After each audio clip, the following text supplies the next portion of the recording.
If you haven't checked your electricity bill lately, prepare for a shock. A big shock. First we were told by the new government our power bills would be cheaper. Then we were warned to brace for a 25% increase. But no one told us to budget for a 50, even 60% rise. The devil's in the detail.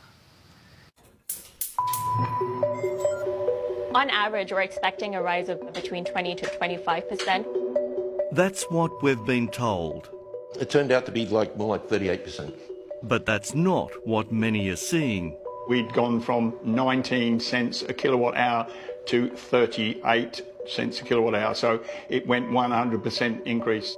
On the bills we are starting to receive. Controlled load, which is off-peak, is going up 60% instead of 30%, and then all the admin costs as well are nearly doubling. After working out his electricity would be going up 38% and not the 25% he was told, engineer David Curtis got in contact with his energy provider, AGL. They sent me a better plan. They said, oh, go under the Super Saver plan.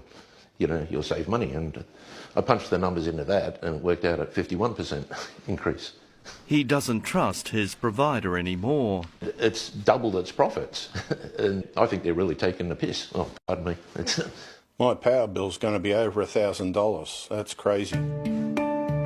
63-year-old Sydney tradesman Stephen Merriman has also noticed in the breakdown of his bill that aside from the base charges, items from daily supply to admin costs are increasing.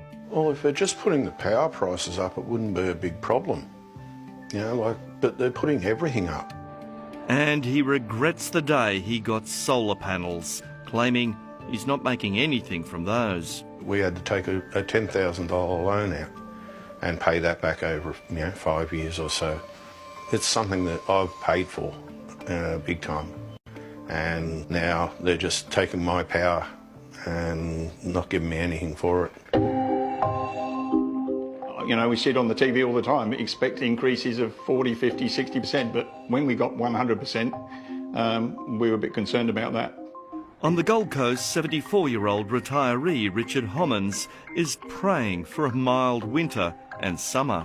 We still have to make that choice as to whether we will use our electricity for heating and cooling when the time comes. Richard, like many Australians, is cutting back on the power. I heard a saying that the Swedes say it's never too cold, it's just about how many layers you put on. I had a fish tank, and that's fairly expensive because you've got a pump running 24 hours, heater in it, and all that sort of thing. I've gotten rid of that. But help is at hand. There are so many rebates available. Most people wouldn't be on top of this.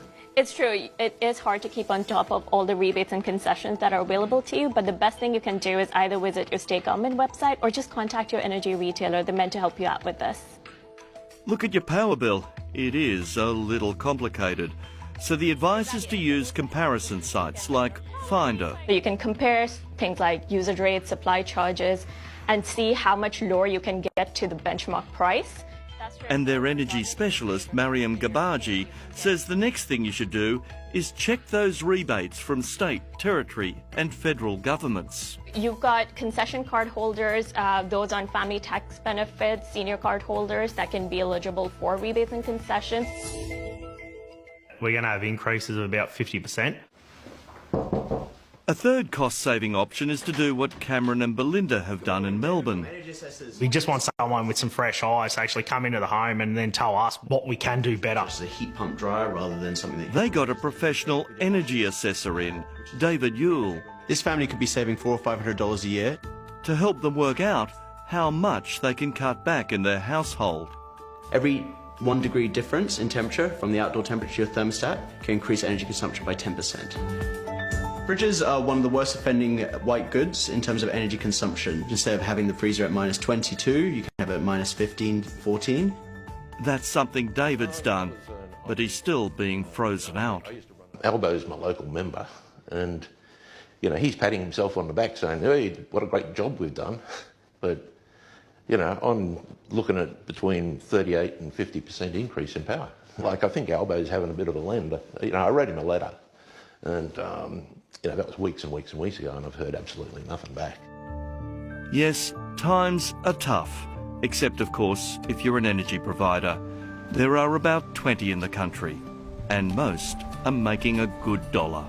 It's really price gouging. Australians are doing it really tough, yet they're making massive profits and they're just, you know, ripping off the Australian people.